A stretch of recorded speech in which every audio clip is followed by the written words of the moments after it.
Tuhan.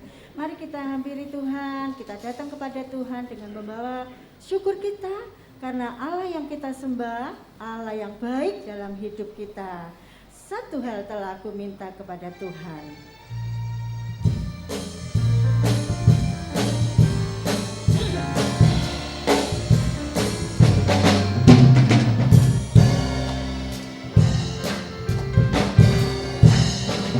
Satu hal telah ku minta kepada Tuhan, itulah yang ku ingini. Diam di rumah Tuhan, Diam di rumah Tuhan seumur hidupku, menyaksikan kemurahan Tuhan dan menikmati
Tuhan Yesus, terima kasih Tuhan untuk kasih dan kemurahan Tuhan serta kebaikan Tuhan yang Tuhan Yesus telah limpahkan bagi kami semua. Kami bersyukur ya Tuhan, kalau pada pagi hari ini Tuhan sudah layakkan kami untuk kami datang menghampiri hadirat Tuhan.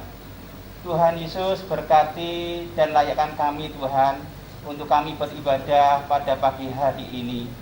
Tuhan, terima kasih. Tuhan memberkati Bapak Gembala dan segenap pelayan Tuhan yang akan ambil bagian dalam pelayanan ibadah pagi hari ini. Terima kasih ya Tuhan. Saudara-saudara kami yang masih dalam perjalanan menuju ke tempat ini, Tuhan menyertai. Terima kasih, hanya di dalam nama Tuhan Yesus Kristus kami serahkan jalannya ibadah pagi hari ini di dalam berkat dan pimpinan Tuhan. Haleluya. Amin. Bapak silakan duduk kembali, puji nama Tuhan. Ya, saudara, Kalau kita mau memberikan senyum yang termanis, tentunya nggak kelihatan ya, karena kita semua pakai masker. Coba lambaikan tangan aja saudara, kepada saudara samping kanan kirimu. Iya, ya Tuhan memberkati, haleluya, amin ya. Biar kita senantiasa rindu di dalam hadiratnya untuk kita belajar terus menyenangkan hatinya. Rindu menikmati baitnya, kuasanya, terlebih firman kebenarannya ya. Dan kita mau katakan kepada dia, hanya Yesus yang aku cinta. Yesus, aku cinta padamu. Haleluya.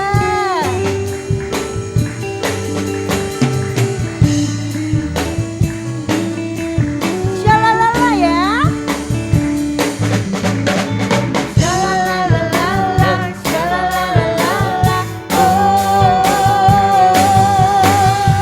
Shalalala, shalalala, oh. Kembali shalalala. Shalalala, shalalala,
kita akan menyatakan pengakuan iman rasuli. Aku percaya kepada Allah, Bapa yang Maha Kuasa, Khalik langit dan bumi, dan kepada Yesus Kristus, Anak-Nya yang tunggal Tuhan kita, yang dikandung daripada Roh Kudus, lahir dari anak darah Maria, yang menderita di bawah pemerintahan Pontius Pilatus, disalibkan, mati dan dikuburkan, turun ke dalam kerajaan maut, pada hari yang ketiga, bangkit pula dari antara orang mati, naik ke surga, duduk di sebelah kanan Allah, Bapa yang Maha Kuasa, dan yang akan datang dari sana untuk menghakimi orang yang hidup dan yang mati. Aku percaya kepada Roh Kudus, gereja yang kudus dan am, persekutuan orang kudus, pengampunan dosa, kebangkitan tubuh, dan hidup yang kekal. Amin. Kita masih tetap bangkit berdiri. Bersama kita akan terima kebenaran firman Tuhan, nasihat Tuhan. Lewat kebenaran firman-Nya, kita akan sambut dengan satu pujian. Satu-satunya yang kuandalkan. Dalam situasi apapun, mari kita hanya mau mengandalkan Dia. Tuhan yang mempunyai kuasa yang ajaib. Engkau Tuhan yang setia. Amin. Waktumu selalu yang terbaik. Amin, Yesus. Engkau Kau sungguh luar biasa, Yesus. sandaranku, dan ku hanya kan berharap pada Katakan Engkau Tuhan yang setia. Engkau Tuhan, pandang wajah-Nya, Allah yang setia, waktumu Allah yang selalu menyatakan kasih kemurahan-Nya dalam kehidupan kita. Yesus, Yesus, Yesus. sandaranku, Haleluya. dan ku hanya kan berharap padamu. Satu-satunya yang ku andalkan, satu-satunya yang ku percaya, Engkau Sumber kekuatan, sumber pengharapan, sumber kedamaian, satu-satunya. Oh Yesus, Yesus Tuhan, hanya Engkau Yesus yang kami pandang.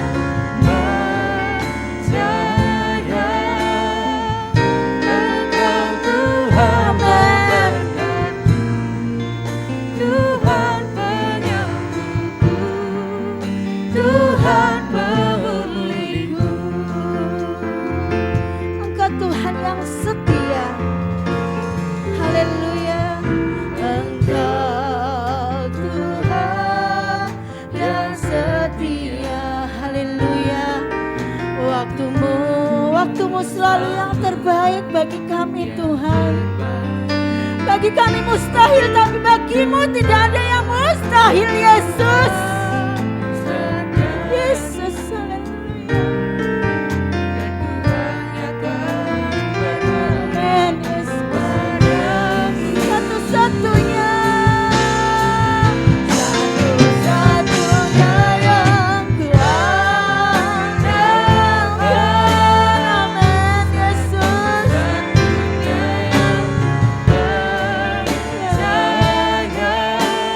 Engkau sumber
Tuhan penyembuhku, Tuhan pemulihku. Engkau Tuhan memberkati.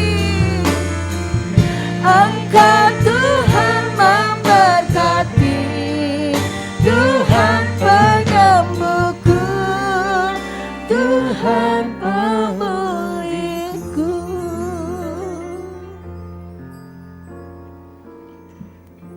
Terima kasih Bapa, benar Bapa, suri pujian yang boleh kami naikkan Tuhan. Engkaulah yang memulihkan kami dan kami percaya Engkaulah Tuhan yang mengurapi dan menuntun kami, memberikan kami kekuatan Tuhan. Kiranya Engkau berkati Tuhan kami semua, Bapak Gembala yang akan menyampaikan firman-Mu, sehingga Tuhan kami boleh dikuatkan dalam kami menjalani kehidupan kami, dan kami boleh bersandar penuh hanya pada-Mu, karena Engkaulah Tuhan, Raja kami, Allah kami. Terima kasih Tuhan, Engkau yang beracara, berkarya Tuhan, di sepanjang ibadah ini Tuhan. Hanya di dalam nama anak yang tunggal Tuhan Yesus Kristus, Tuhan dan Juru Selamat kami, Allah kami yang hidup, kami alaskan doa dan permohonan kami. Haleluya Tuhan, haleluya, amin. Amin. Silakan duduk saudara-saudara.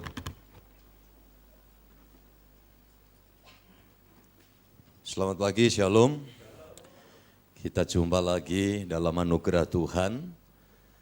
Dan tujuan kita di sini adalah untuk memuja, muji Bapa, Putra, dan Roh Kudus, Tuhan Allah kita yang Esa. Selalu saya katakan, Allah Kristen itu bukan tiga Esa. Itu dari kata ehad, ya, dalam bahasa Alkitabnya. Dan saudara-saudara yang dikasihi Tuhan, ketika kita mengenal Dia sebagai Bapa, Putra, dan Roh Kudus, itu adalah bagian penting dari setiap wujud karya yang Dia kerjakan buat kita semua. Dan kita akan masuk di dalam firman Tuhan. Hari ini saya masih menyampaikan hal yang berkaitan dengan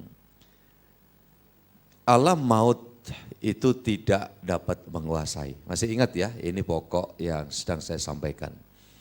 Bahwa Tuhan sudah memberikan kunci sorga, kita sudah punya tempat di sana, dan tinggal 1 hari ketika finishing bangunan sorga itu selesai, seiring dengan kita dibutuhkan ke sana, kita ke sana. Tanpa ada alasan, tanpa bisa menolak, tanpa bisa minta percepatan. Ya, amin saudaraku. Itu keniscayaan. Tapi perlu diingat, kalau kita sudah dapat kunci sorga, alam maut itu tidak dapat menguasai jemaat Yesus. Siapa jemaat Yesus? Iya, saudara angkat tangan, amin. Kita semua adalah apa? Iya, jemaat Yesus. Kuasa maut tidak bisa menguasai. Ya, kenapa kuasa maut tidak bisa menguasai? Karena kuasa dosa dan kuasa iblis itu sudah ditaklukkan oleh Tuhan Yesus bagi kita. Iman Kristen itu luar biasa. Makanya di sini jangan kita memahami kekristenan sekadar agama Kristen. Tetapi kekristenan adalah bicara tentang kuasa karya Kristus. Kekristenan bicara tentang keuntungan-keuntungan yang diberikan oleh Yesus kepada jemaatnya kita semua ini. Sehingga saudara yang dikasihi Tuhan, nanti hari ini khususnya saya sedang menyampaikan bagaimana sikapnya jemaat Yesus itu sama dengan warga sorga. Ya, warga sorga itu. Sikapnya antara kita dengan Dia. Itu kebawa. Sikap kita dengan kita sesama. Itu bicara attitude kita, ya, saudaraku, pola hidup kita. Itu akan tercermin kalau persekutuan kita bagus, kita bersikap di hadapan Tuhan Yesus itu benar, kita tidak perlu kemudian jaim, jaga image, pasang topeng, coba usaha dengan kekuatan kita sendiri untuk mengubah ini dan itu. Tidak, itu otomatis. Jadi kelihatan.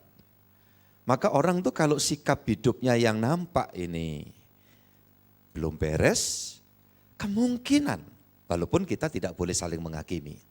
Kemungkinan hubungan sikapnya dengan Sang Juru Selamat Mesias itu belum beres. Kalau kita beres, saudara yang dikasih Tuhan dengan dia, pasti itu nanti akan nampak. Ya, karena perubahan dalam sikap hidup kita di dunia ini bukan hasil usaha kita. Dalam dunia itu makanya orang gagal. Ketika saya akan mencoba dengan gaya bicara begini, kayak gini, mesti kepleset. Tapi kalau itu perubahan terjadi dari dalam, merupakan cerminan sikap yang benar, kita di hadapan Sang Yesus Kristus, itu sekali lagi otomatis teraplikasi dalam hidup kita, orang tua anak, suami istri, sesama, interaksi dengan orang umum. Ya, kita tidak ada prioritas bahwa kalau dengan sesama kita harus baik, sama orang umum jahat, kan tidak ada. Bahkan Tuhan mengajarkan kalau kita dijahati, apa saudara ini kasih Tuhan? Iya, kita balasnya apa? Iya, kebaikan. Kita dikutuk, kita doakan, berkati musuhmu. Itu sebabnya statement hukum, ya dalil yang tidak ada dalam dunia ini. Maka kalau kita sudah melihat dalil itu tidak ada dalam dunia ini, karena apa? Ini di atas rata-rata, ini sorga. Hukum-hukum sorga yang Yesus sampaikan. Jadi sekali lagi, sikap kita dengan dia, Sang Yesus itu nanti akan teraplikasi. Kita baca ayat firman Tuhan, nats Alkitabnya dalam Lukas 18, ayat yang ke-14. Aku berkata kepadamu, orang ini pulang ke rumahnya sebagai orang yang dibenarkan Allah, dan orang lain itu tidak. Sebab barang siapa meninggikan diri, ia akan direndahkan, dan barang siapa merendahkan diri, ia akan ditinggikan. Semua katakan, amin. Tahu kan ceritanya ini? Tuhan Yesus sedang menyampaikan ya gambaran dua orang. Satu Farisi, satu pemungut cukai. Farisi itu disanjung-sanjung oleh kaum agamawi. Karena ini ahli agama. Sedangkan pemungut cukai itu adalah satu kelompok orang yang boleh dibilang sudah termarginalkan karena dihakimi. Karena pekerjaan yang bersangkut paut dengan kaum penjajah. Ya, dia tukang narik pajak dan itu diswastakan barangkali seperti itu. Kalau pajak itu mestinya cukup bayar 100.000, maka melalui pemungut cukai itu biasanya bisa ya 120, 130, bahkan mungkin lebih dari itu sehingga dikesankan ini pemeras. Dibenci oleh banyak orang. Ya, saudara-saudara yang dikasihi Tuhan. Tapi kita melihat di sini, Tuhan mencontohkan ini yang satu ahli agama, di ayat-ayat atasnya itu doanya seru, ya. Saya melakukan ini dan itu si ahli agama Farisi. Aku melakukan puasa, ya, sekian hari dan lain sebagainya. Kemudian aku tidak seperti orang ini. Dia menunjuk siapa ini? Pemungut cukai. Ya, ini manusia itu begitu. Karena hakikatnya dalam dunia ini kalau saudara masih ingat selalu prinsip-prinsip yang saya sampaikan, karena sudah keluar dari kebenaran. Manusia itu tahunya kalau tidak jahat ya baik. Itu terjadinya waktu makan buah pengetahuan, baik dan jahat. Banyak pendeta konsep berpikirnya tidak seperti yang saya gali, saya cetuskan dalam hal ini ya. Bukan saya lebih hebat, tidak. Tapi saya orangnya tidak mau cuma terima aja tanpa menelisik. Dalam banyak hal. Dalam kehidupan ini juga begitu. Sebelum makan buah itu, manusia taunya hanya satu, bukan baik, bukan jahat. Tapi apa? Benar. Karena diciptakan oleh Sang Khalik, Sang Pencipta yang maha benar, maka manusia sebelum mengenal dosa itu seutuhnya dia benar dan dia taunya cuma benar. Dia makan. atas desaan dan rayuan setan. Ular itu kan, makan. Kamu nanti jadi seperti Allah. Nah, itu konsep-konsep yang dilontarkan oleh si ular itu watak di dalamnya si ular, si iblis itu begitu. Dia ingin jadi Allah, dia ingin menyamai Allah kayak gitu. Maka di situ disampaikan, kalau kamu makan buah ini kamu nanti matamu terbuka, tahu yang baik dan yang jahat. Padahal ini bukan begitu konsepnya Tuhan. Kalau hidup dalam kebenaran, benar yang sesungguhnya itu sama dengan suci. Kudus, suci itu bahasa rada umum, kayak suci hama. Ini sepatunya rada lumayan lah, rada suci karena tadi nginjek keset yang sudah dikasih disinfektan. Dan semacam itu maksudnya. Ya itu suci, tapi kalau untuk bahasa spiritual kecenderungannya adalah kudus. Nah, di mana ada kebenaran yang sejati itu sama dengan kudus. Makanya kalau pendeta ngomong, kuduslah kamu, itu apa? Ya ayo hidup benar.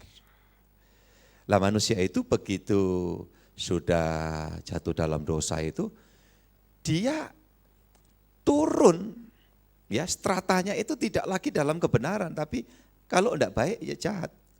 Nah hakikatnya manusia itu sifatnya jahat karena ditanamkan oleh iblis. Ya jahat, karena dikuasai oleh kuasa dosa. Nah ini, saya minta juga ingat lagi, ini rada ngembang dikit. Kuasa dosa itu bukan kalau kamu berbuat jahat nanti kamu dosa. Kalau kamu dosa nanti kamu masuk neraka. Itu konsep umum. Konsep kekristenan tidak begitu. Begitu jatuh dalam dosa, Adam Hawa, seluruh keturunannya itu sudah dikuasai oleh dosa. Jadi dosa itu adalah satu kekuatan. Bukan akibat. Ya, tapi penyebab. Jadi kalau sampai manusia itu ada keinginan berbuat jahat, itu karena dosa menguasai. Makanya waktu belum jatuh dalam dosa, tidak ada keinginan untuk berbuat yang tidak bagus, tidak beres. Nah, jadi ingat itu. Kenapa dikuasai dosa? Karena dikuasai iblis. Dua, itu dosa, iblis. Akibat dari ini dikuasai maut. Sehingga maut itu menguasai hidup orang berdosa itu sejak dalam dunia. Makanya waktu saya dan saudara menerima anugerah Tuhan, dikuduskan oleh Tuhan, kita percaya atas pengorbanan Sang Yesus itu untuk menggantikan maut, menyediakan sorga firdaus buat kita, maka sejak itu kamu sudah pindah dari maut kepada hidup. Jadi saudara lepas dari maut itu bukan nanti. Kalau udah mati baru didoakan, moga-moga dipindah dari maut. Tidak bisa, telat. Dan di sana itu sifatnya radik, itu sesuatu yang sudah mengakar. Tidak bisa di alam sana. Maka di sini, nah gitu loh. Jadi saudara-saudara yang dikasih Tuhan, makanya orang itu sudah dikuasai dosa, kalau sudah merasa baik sedikit, apa kira-kira eksesnya? Menganggap iya, orang lain salah. Orang lain jahat. Ya, padahal manusia itu hakikatnya jahat gitu loh. Kalau udah tahu dikit gitu, makanya kalau kita tahu dikit tentang agama Kristen, kita enggak ngomong yang lain. Wah itu kayak ya gitu. Tuhan tidak melihat yang model begitu.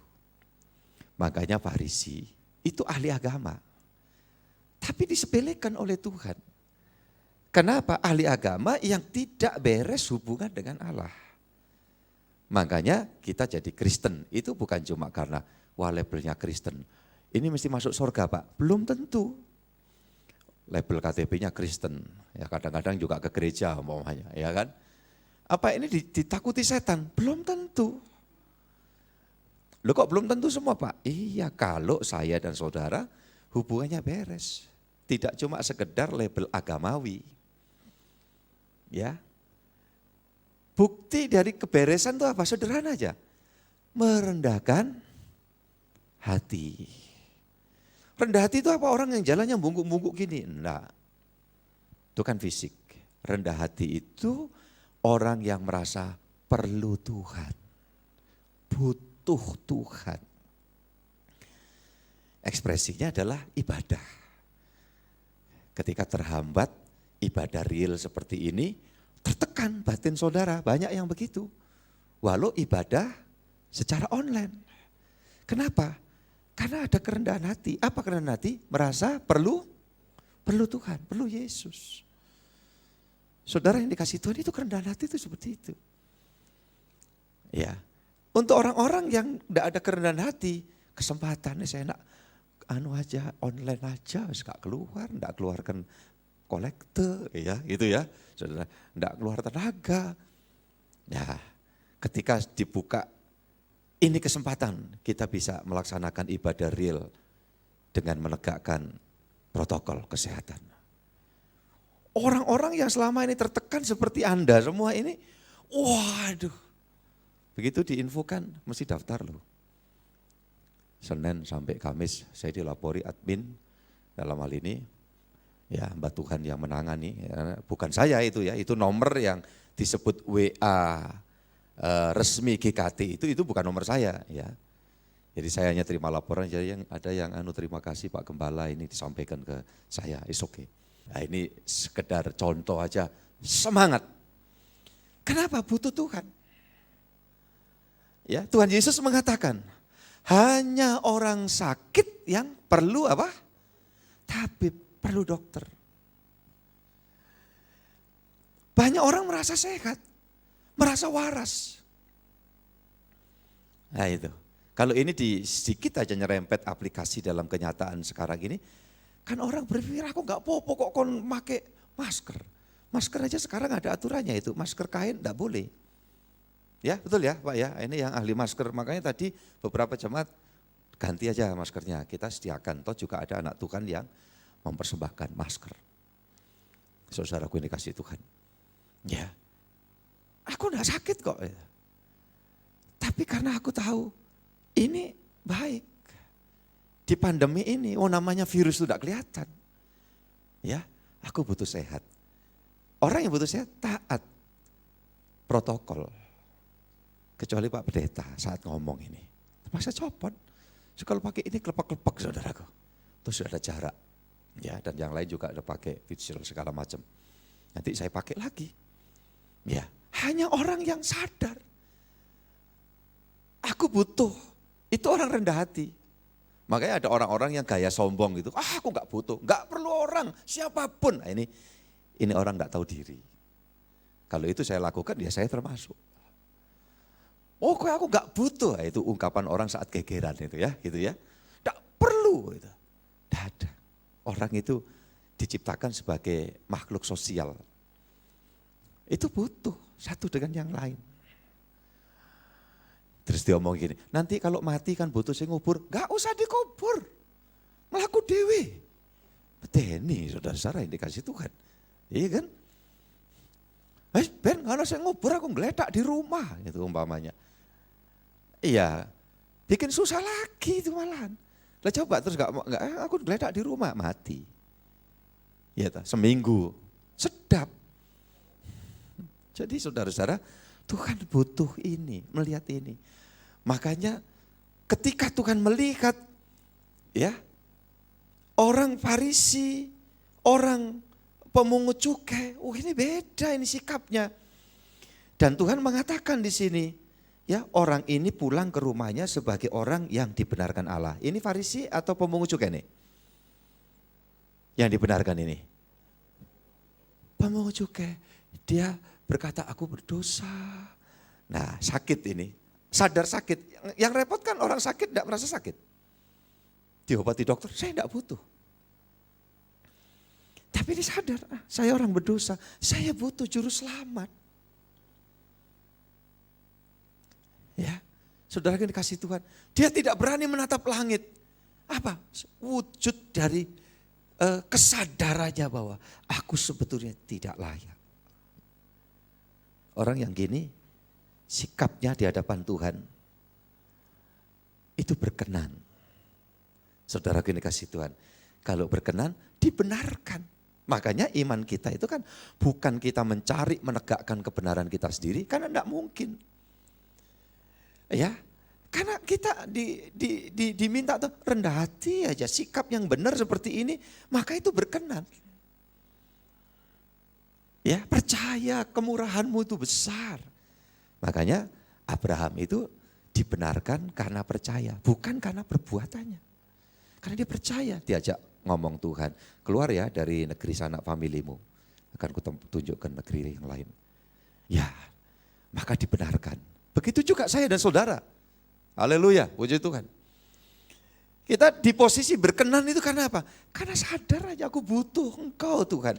Begitu berkenan, dibenarkan, kalau sudah dibenarkan, yang keempat apa? Dibahagiakan. Yang percaya katakan amin. Anak Tuhan itu dapat ini. Di mana ada kebenaran, di situ muncul damai sejahtera. Dibahagiakan itu dari kata damai sejahtera. Dan damai sejahtera itu fasilitasnya sorga. Masih ingat khotbah saya berapa waktu lalu? Fasilitas sorga. Kita belum masuk ke sana. Tapi fasilitasnya sudah diberikan. Sak susah-susahnya, sak sulit-sulitnya, sak sakit-sakitnya, namanya hidup kan dalam dunia ini. Tapi tetap ada satu kekuatan yang dari atas. Ada damai sejahtera, kenapa? Karena memiliki pengharapan. Ya, kalau kita dalam posisi tidak beres dengan Allah, ujung-ujungnya kita juga jadi nggak beres itu di hadapan manusia. Sama Allah aja enggak butuh, ujung-ujungnya dia ngomong, aku gak butuh siapa-siapa. Tidak mungkin itu terjadi. Saudara yang dikasih Tuhan, itulah alur. Mengapa sampai pagi ini saya dan saudara ada di sini. Karena sikap yang pas di hadapan Tuhan seperti pemungut cukai ini, itu yang membuat kita diperkenan Tuhan. Begitu kita diperkenan Tuhan, sekali lagi dibenarkan. Ya, dianggap layak, dibenarkan itu diputihkan, kayak pemutihan pajak gitu loh ya. Ya saudara, disucikan sama, dikuduskan, menjadi kudus. Maka Paulus mengatakan kamu menjadi orang kudus. Nah itu, ini semua bukan hasil usaha, tetapi bagian proses anugerah yang dikerjakan oleh Tuhan. Dan dampaknya apa? Dampak positifnya bahagia, beres sama Tuhan, damai, sejahtera. Itu dua kata kan sebetulnya, damai, sejahtera. Kenapa bisa sejahtera? Karena sudah damai. Kalau sudah damai dengan Tuhan, dapat sejahtera. Damai dengan istri, dengan suami, ya, dengan anak, dengan orang tua, dengan besan. Apa yang kita dapat saudaraku? Sejahtera tambah lagi. Tidak punya musuh itu enak. Gitu loh. Saudara yang dikasih tidak perlu was-was. Waktu saya masih hidup tidak karuan itu kan belajar bela diri itu namanya. Jadi bukan cuma melek tidur aja, itu harus mengambil sikap gimana kalau sewaktu-waktu ada orang mau nyakiti kita sudah siap. Gitu loh. Ya, kayak film-film kungfu itu loh, itu obsesinya itu seperti itu. Ya, salah. Kalau sudah tidak ada musuh, saya sekarang tidak pernah belajar lagi itu, paling ya jogging-jogging. Loh Pak, Bapak tidak pernah latihan lagi Pak. Ya, ilmu bela diri, gak iso, kenapa? Merodoli. Ya, saudara-saudaraku dikasih Tuhan, faktor U gitu, ya ngapain juga. Tidak ada kekuatan kita. Makanya kalau kita sadar seperti itu, Tuhan Engkau Allah kami yang telah mengambil aku, menyelamatkan aku, menjadikan aku milikmu. Ayo lanjut lagi saudara-saudara. Kita buka di dalam 2 Samuel 9. Ayat 5 sampai 8. Sesudah itu Raja Daud menyuruh mengambil dia dari rumah Mahir bin Amiel dari Lodebar. Dan Mephiboset bin Yonatan bin Saul masuk menghadap Daud. Ia sujud dan menyembah, kata Daud. Mephiboset, jawabnya, inilah hamba tuanku. Kemudian berkatalah Daud kepadanya, janganlah takut, sebab aku pasti akan menunjukkan kasihku kepadamu oleh karena Yonatan ayahmu. Aku akan mengambilkan kepadamu segala ladang Saul, memekmu, dan engkau akan tetap makan sehidangan dengan aku. Lalu sujudlah Mephiboset dan berkata, apakah hamba-Mu ini sehingga Engkau menghiraukan anjing mati seperti aku? Saudara yang kasih Tuhan, tadi pemungut cukai yang Tuhan katakan orang seperti ini akan pergi ya dengan bahagia. Itu menggambarkan jemaat Yesus, anak Tuhan, gereja Tuhan. Nah, ini sekarang contoh yang berikutnya Mephiboset. Siapa? Anaknya Yonatan. Yonatan itu siapa? Anaknya Raja Saul. Ya. Kita lihat bagaimana sikap jahat Saul terhadap Daud. Tahu semua lah, tidak perlu diulas. Sampai satu ketika memang ya Tuhan sudah merancang Daud yang nantinya ini akan memimpin Israel. Kejahatan itu Daud sendiri tidak mau itu bales.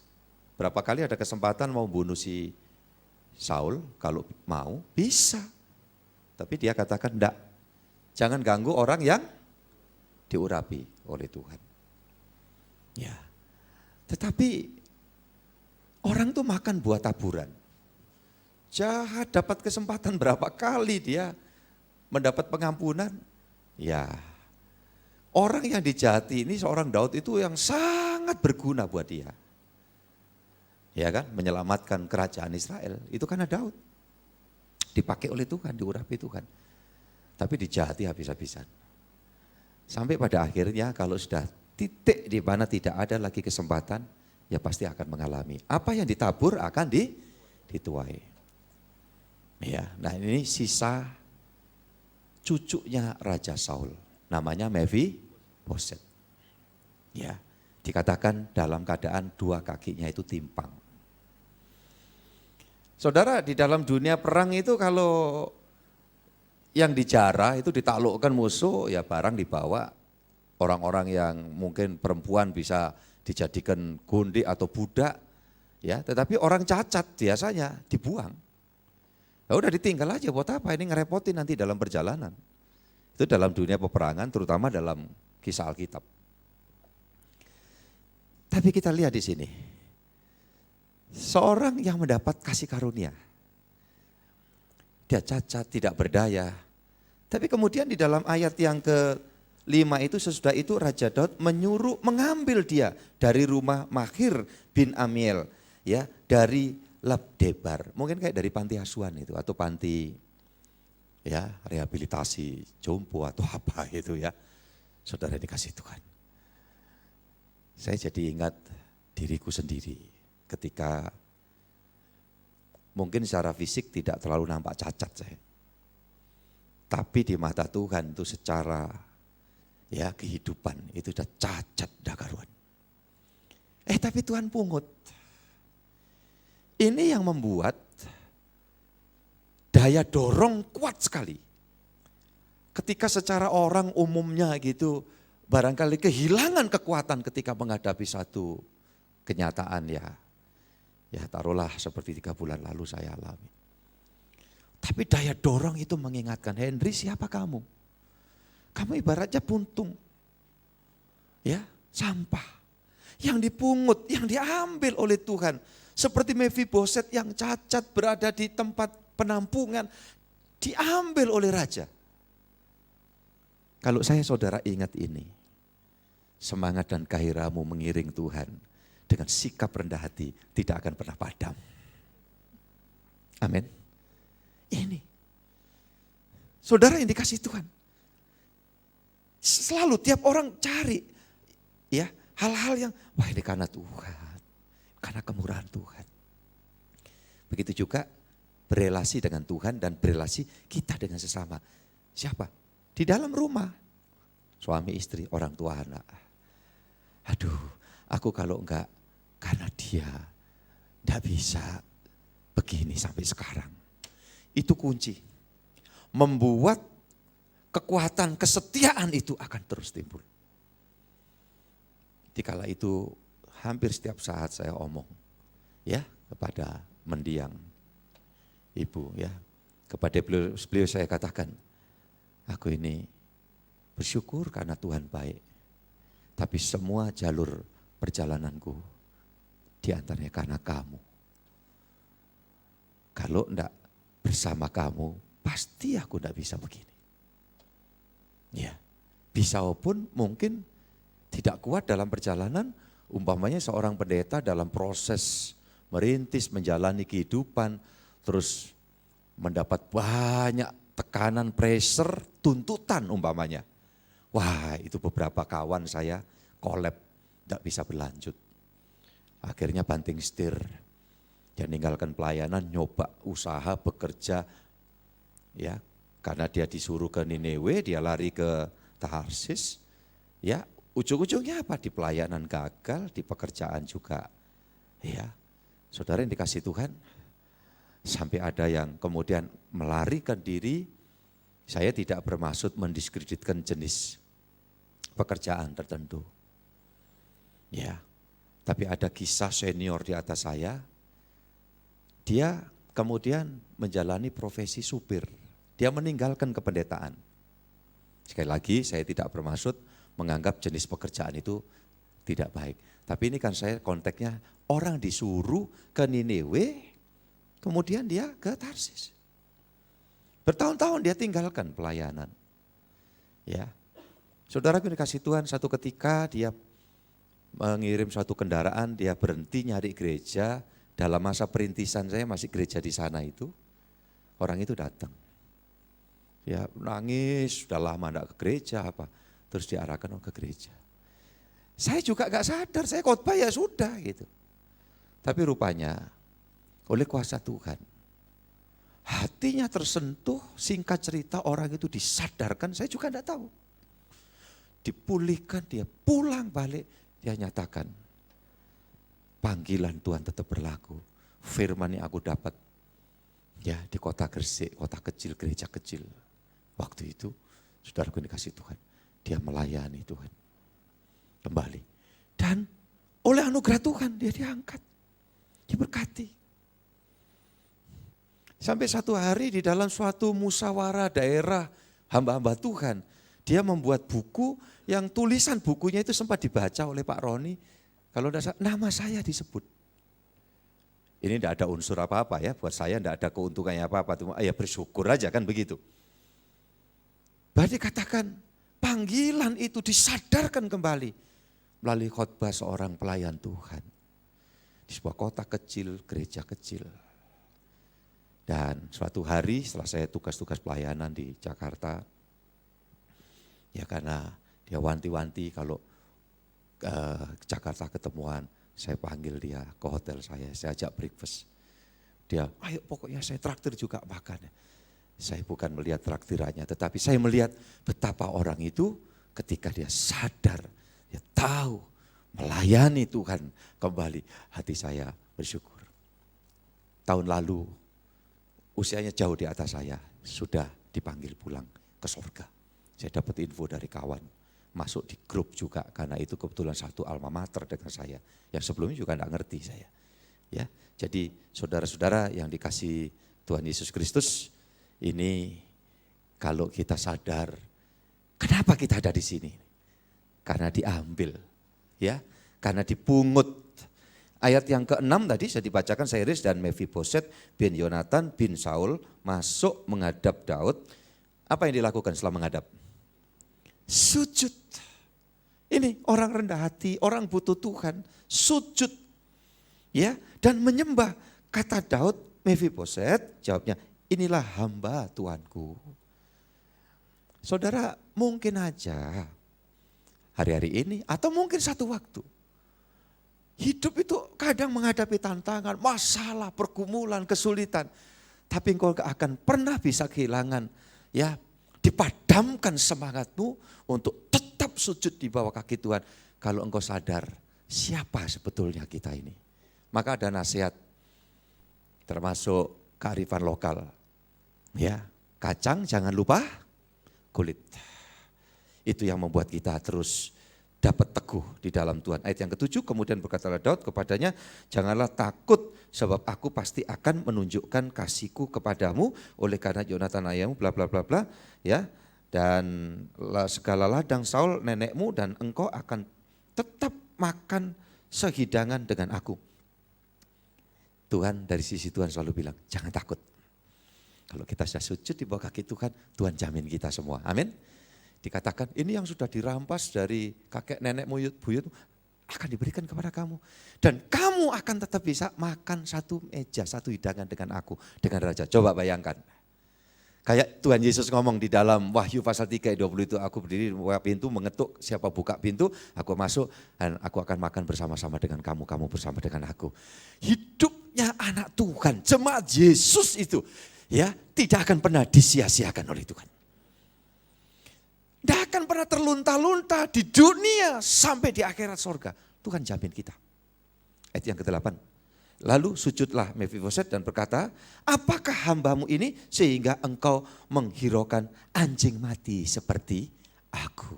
Wah ini orang kalau sadar ya aku ini tidak ada apa-apanya di hadapan Tuhan.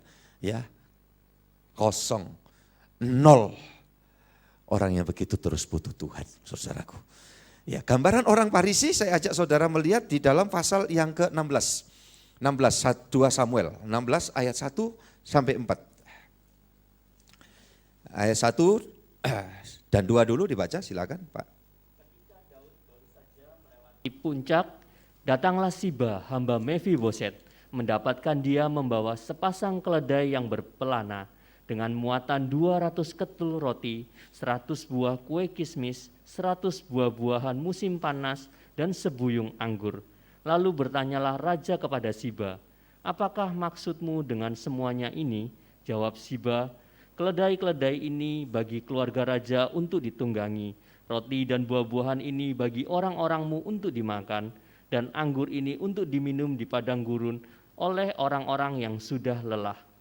Ya, sampai di situ dulu. Ini ada seorang lagi. Ini sebetulnya budaknya Saul, hambanya Saul yang harusnya dia melayani si Mefiboset. Namanya siapa? Siba. Ya, saudara dikasih Tuhan. Orang ini kalau sudah pelajari baca,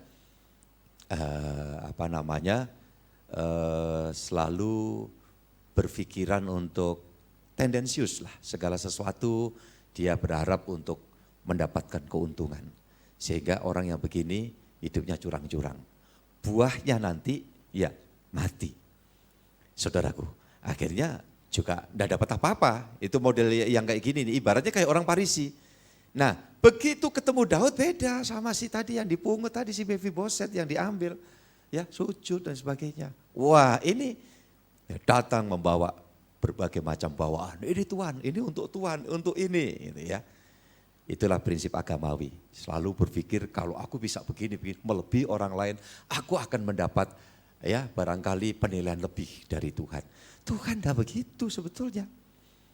Saudara-saudara yang dikasih Tuhan, ini nonjolkan kebaikan apanya. Tuhan berkata di dalam Roma itu, tidak ada kebaikan sedikit pun di dalam diri orang manusia itu yang sudah berdosa.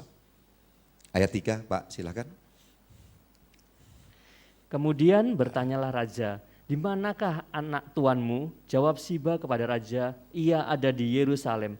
Sebab katanya, pada hari ini kaum Israel akan mengembalikan kepadaku kerajaan ayahku. Lalu berkatalah raja kepada Siba, kalau begitu kepunyaanmu lah segala kepunyaan Mefiboset. Kata Siba, aku tunduk, biarlah kiranya aku tetap mendapat kasih di matamu ya tuanku raja. Bohong ini, waktu ditanya mana Mefiboset? Ditinggal. Yang harusnya Mefiboset itu minta, nanti bisa bareng menyongsong ketemu dengan Raja Daud. Gitu. Tetapi si Siba ini dia bilang, oh ini tinggal di rumah. Dia bilang ini aku mau jadi raja, itu loh intinya gitu. Kekuasaan nenek buyutku itu aku yang akan terima, gitu ya. Saudara yang dikasih Tuhan Yesus Kristus. Ya, itu ujung-ujungnya kayak gitu. Kalau pola agamawi itu tidak beres sama Tuhan, tidak beres dalam perjalanan hidup. Sampai urusan pekerjaan, dalam dunia bisnis, karir.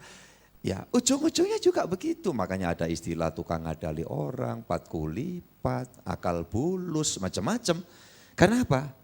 Ya keuntungan. Begitu Daud bilang, oh gitu, kalau gitu kekayaan ini nenek moyang asetnya si Saul jadi milikmu semua. Apa katanya? Aku tunduk padamu, karena itu yang memang diharapkan.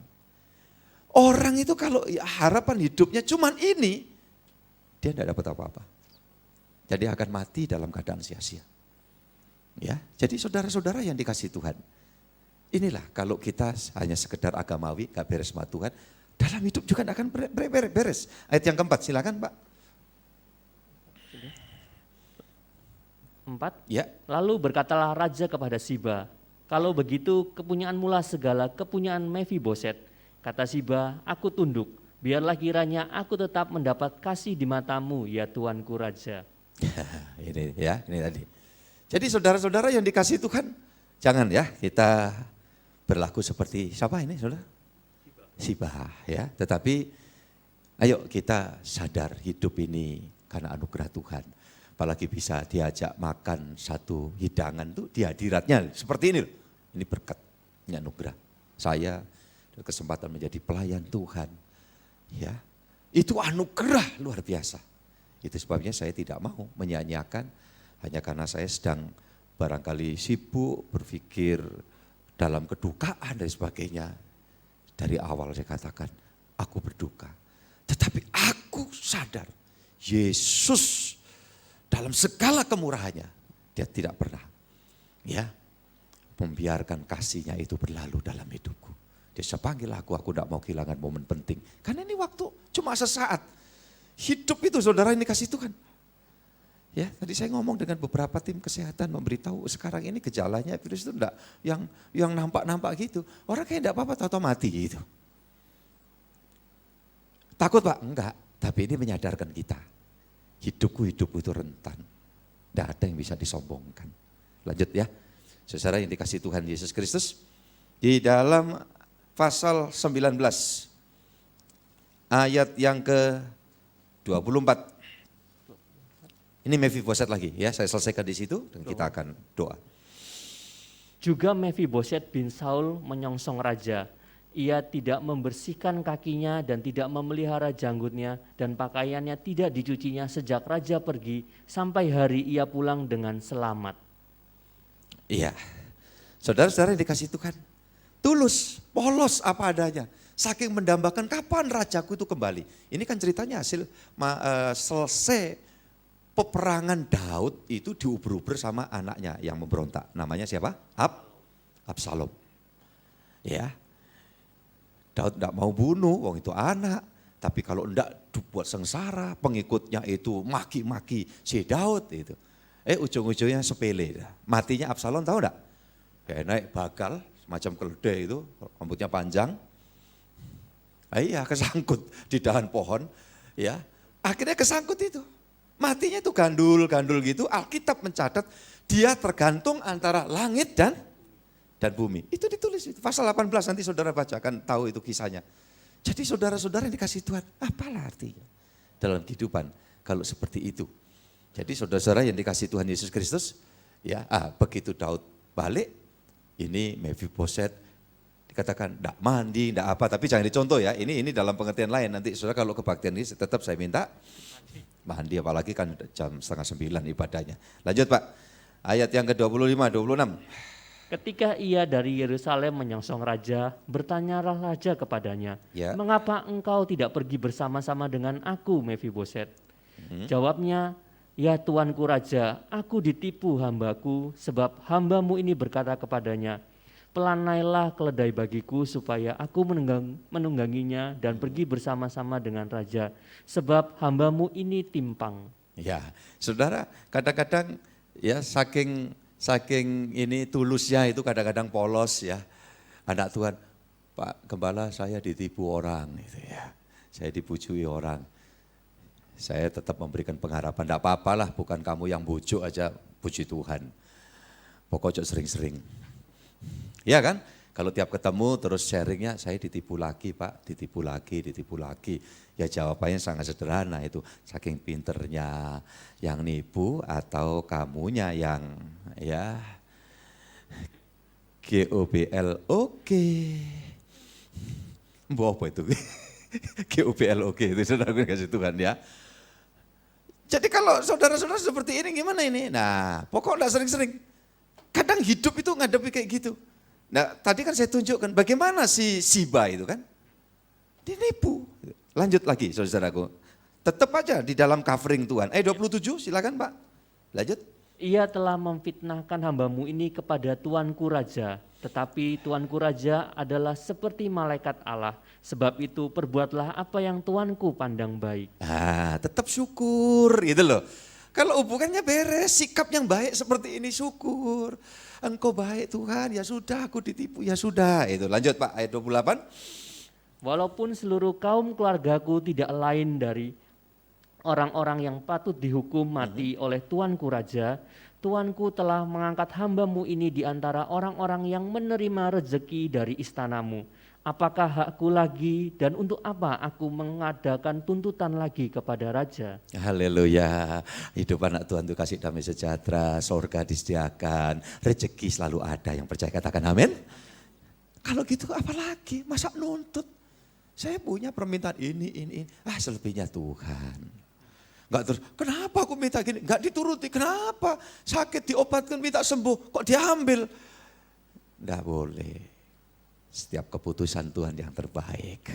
Amin. Saudara yang dikasih Tuhan. Walau berat itu manusiawi.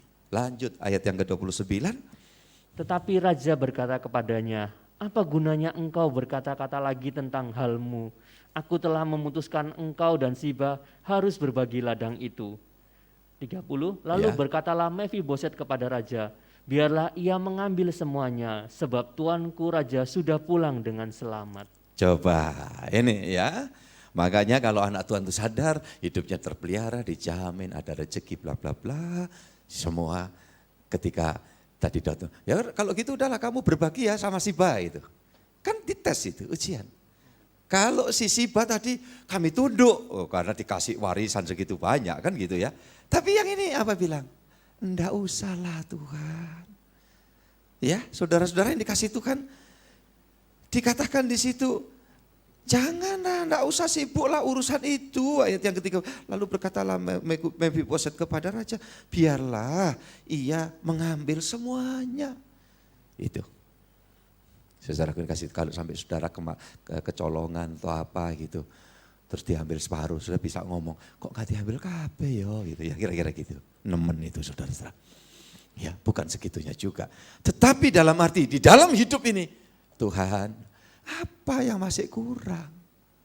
Sorga dunia engkau berikan. Aku ngalami ini tapi aku tahu kasih setiamu tidak akan pernah berlalu daripada aku. Masa aku masih lah itu loh. Makanya saya bersyukur, saya puji, appreciate terhadap seluruh jemaat. Ya, walau ibadah ini tidak ada kolektor disodorin gini, peti tersedia, persembahan saudara lakukan dengan tulus. Karena kita semua sadar. Ya, apa yang Tuhan lakukan lebih daripada apa yang kita pikirkan. Kiranya sikap yang baik di mata Tuhan akan kebawa dalam hidup kita, bersikap yang benar di hadapan sesama kita. Tuhan memberkati kita semuanya. Amin. Mari kita berdiri bersama-sama. Terima kasih Pak Indra, Tuhan memberkati. Jika ada satu pujian yang sudah disiapkan, mengantar kami semua berdoa. Kami bersyukur karena pagi ini Tuhan, Engkau membuat momen penting ini terjadi dalam hidup kami. Engkau masih berikan umur buat kami, untuk bersama-sama dapat memuliakan Engkau. Kami memuji Tuhan, kami memuliakan Tuhan karena kebaikan Tuhan yang sungguh dahsyat, luar biasa dan tiada habis-habisnya. Terima kasih ya Allah. Puji Tuhan. Taruh tangan di dadamu. Kita ekspresikan rasa rendah hati kita. Aku butuh Tuhan. Haleluya. Terima kasih Yesus. Engkau Tuhan. Lihat kami semua berdoa Tuhan. Setiap tangan ada di dada masing-masing. Yang terbaik. Haleluya, haleluya. Engkau Tuhan. Yesus. Amin, amin. Dan ku hayakan berharap Haleluya. padamu. Yesus, Yesus, Yesus. Satu-satunya Haleluya. yang ku Tidak ada yang lain. Tidak ada tempat sandaran yang lain. Yesus. Yesus, Yesus. Amin Tuhan. Jamaah hari ini semua anak-anakmu terima kekuatan dari sumber kekuatan yang luar biasa Engkau. Yesus, haleluya, haleluya.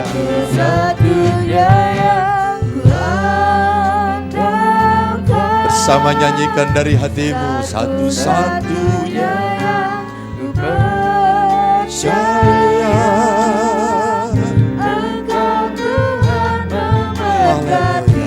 Amin Yesus. Tuhan penyembuhku, Tuhan pemulihku.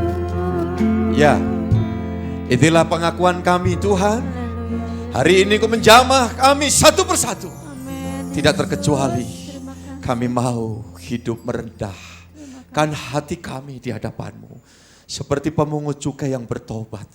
Seperti Mephiboset yang sadar hidupnya dipungut, diambil dari satu tempat di dalam ketidaklayakan. Tetapi Tuhan melayakkan. Di dalam ketidakberdayaan, Tuhan membuat kami ada sebagaimana kami ada. Ini adalah berkat yang luar biasa. Itu sebabnya di setiap anak-anak Tuhan benar-benar menghargai kasih karunia, anugerah berkat yang Tuhan limpahkan bagi setiap kami. Sorga Tuhan sediakan, rezeki di dalam dunia Tuhan selalu penuhkan. Karena Engkau penyedia segala keperluan kami. Tuhan, ajari kami mengerti itu. Sehingga kami akan berkata seperti Mephiboset.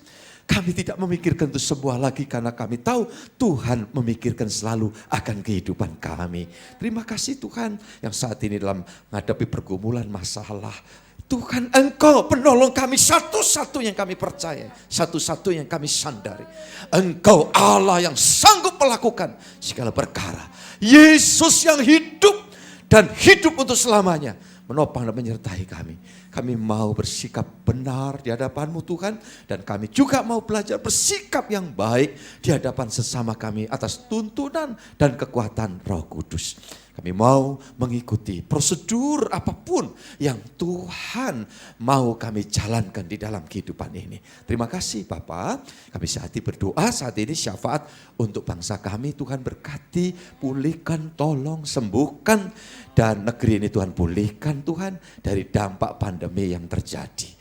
Engkau Allah kami memelihara, melawat, menolong, memberi rezeki semua anak-anak Tuhan, hamba-hamba Tuhan yang bersandar kepadamu. Di bumi Nusantara ini, bahkan di seluruh penjuru dunia, Tuhan melawat dan menolong setiap umat-Mu yang sungguh-sungguh bersandar kepadamu dan masuk dalam rancangan penyelamatan Tuhan.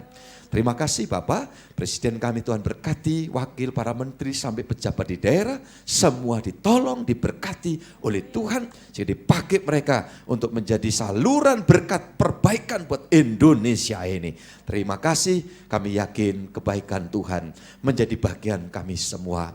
Bapa di surga, kami unjukkan persembahan anak-anak-Mu, di mana setiap kali mereka membawa persembahan dengan syukur, karena Tuhan memelihara, menyertai, dengan yakin ke depan Tuhan membuat penyediaan semua yang dibutuhkan. Oleh yang diusahakan, yang dikerjakan, sudah diberkati, rumah tangganya berhasil bahagia, dan anak-anak keturunan kami dijamin oleh Tuhan. Terpujilah Engkau Allah yang tidak pernah berubah, senantiasa menuntun kami. Segala hormat bagimu sekarang sampai selamanya. Dan sekarang saudara-saudara terimalah berkat rahmat anugerah dari Allah Bapa, cinta kasih Tuhan Yesus Kristus dan persekutuan Roh Kudus menyertaimu sekalian dari hari ini sampai Maranatha. Tuhan Yesus datang yang kedua kali menjemput dan mengantar kita pulang ke sorga yang mulia. Bapa, terima kasih. Bapa, terima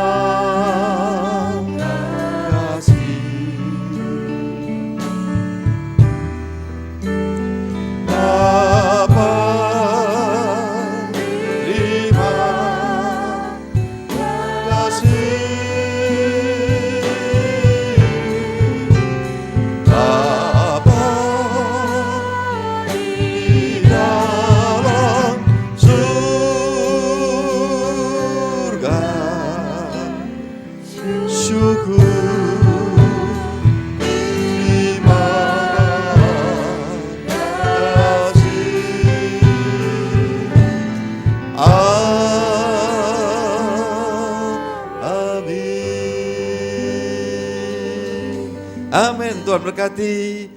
Tuhan menyertai dan menopang. Saudara silakan duduk sambil bersaat teduh. Sementara yang lain akan menerima arahan untuk meninggalkan ruangan ibadah kita. Tuhan menyertai kita semuanya.